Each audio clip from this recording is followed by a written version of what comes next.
What's up? What's going on? What's going on? What's going on? Welcome to a little thing that we call the Cipher. I am your man, Marcus the Kid Warren, and with me is my man Muff. How are you doing today, sir? What's going on? What's going on? What's going on?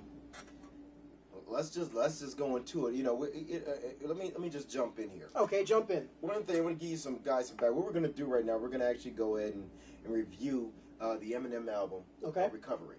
Mm-hmm. Now, one of the debates both Marcus the Kid Warren and I have had over the years is classic albums, classic MCs, and that type of thing. We've always had butted heads on the Eminem issue, you know. And really, when you look at the issue, if you actually go to the crux of our argument where we disagree, we probably actually do agree on a lot of things. Maybe one or two things we don't. We're definitely the same way.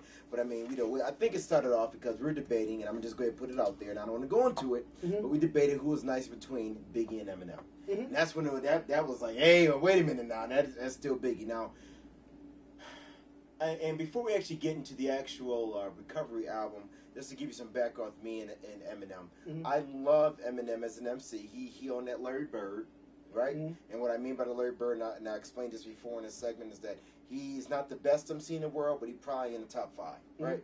Okay. So, you know, and you have to respect him for his skill. That said, I've always had a big problem with Eminem's beat selection over the years. Okay. All right, and it doesn't bring out the best in his emceeing ability. And some of the hooks are a little corny for me in some of his songs. But he came out with a brand new album, Recovery, which I think kind of brought him back from some of that. Okay.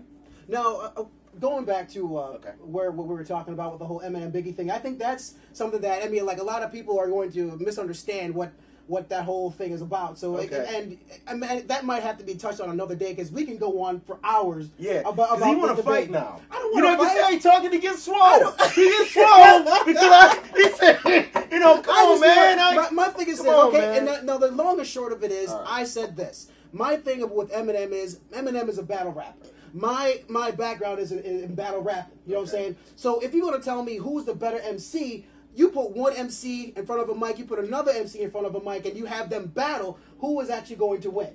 Okay? Now, my thing, Biggie is a lot better. He's a lot smoother than Eminem. He has a lot of things going for him that Eminem doesn't have.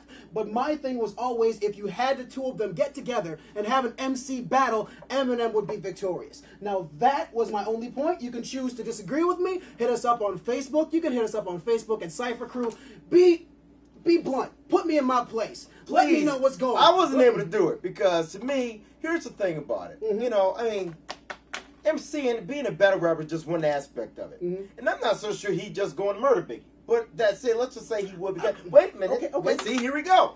Hey, look, I'm chilling. All right, but that said, you know, Cannabis is also a battle rapper. Where does he stand? You know what? I think, okay, we're not even going to get into that. Yeah, see, now you want to change subject. Go ahead. Now make your point. Make your point. My overall point is that taking into every aspect of the whole issue with the Eminem and the Biggie issue, man. To me, Eminem is a very, very good rapper, but overall, I mean, I think he's clearly not as good as Biggie as an MC. But that said, I have a lot of respect for Eminem as a rhymer. I think metaphor-wise, I think you off the chain. Let's go into the album a little bit. Okay. Well, I'm going to say this and we'll lead into the Recovery album. Okay. I think that even though Eminem basically made his name getting with Dre, who is, you know, probably or arguably the best producer ever in hip-hop, you know, depending on who you speak with, that wasn't always the type of producer I thought could bring the best out of him.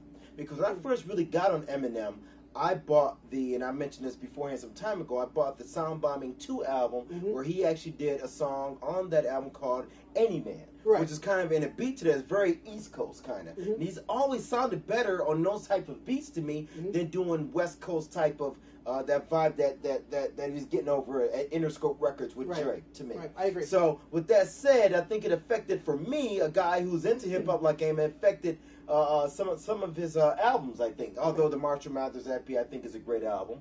But I've always thought if Eminem was to do an entire album with, say, somebody like DJ Premier, I think it would be sick. I think it would be absolutely sick because that's the type of real grimy hip hop producer that could bring out the type of MC he really is. But that said, this dude on Recovery came out. He brought out all those titles. He brought out Just Blaze on this album, right? Yes, sir. He brought out, I believe, Dr. Dre knocks out a joint on there too.